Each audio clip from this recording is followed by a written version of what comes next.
բնակարանն ունի մի քանի սեփականատեր, ինչպես կարող եմ գրավադրել այն։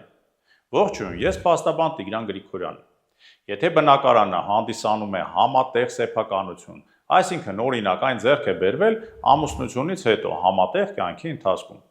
ապա այն գրավադրելիս անհրաժեշտ է բոլոր սեփականատերերի գրավոր համաձայնությունը։ Իսկ եթե բնակարանն ընդհանուր բաժնային սեփականություն է, այսինքն սեփականատերերի բաժիններն առանձնացված են, ապա այս դեպքում կարող է գրավադրել միայն ձեր բաժինը, առանց մյուս սեփականատերերի համաձայնության։ Տեղեկացնեմ նաև, որ եթե գրավառուն ձեր բաժնի վրա բռնագանձում տարածելու մասին պահանջ ներկայացնի, ապա գործելու են գնելու նախապատվության իրավունքի օրենքով սահմանված հետևյալ կարևոր կանոնները։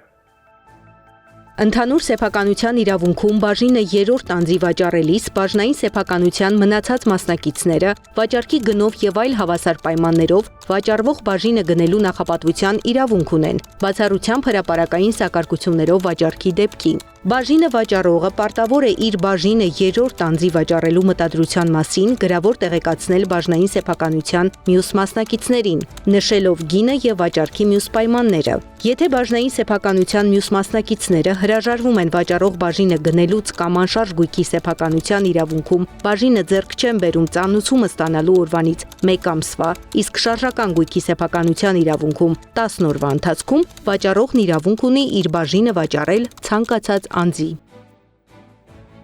Գործի դիր օրենքը, դու ունես իրավունք։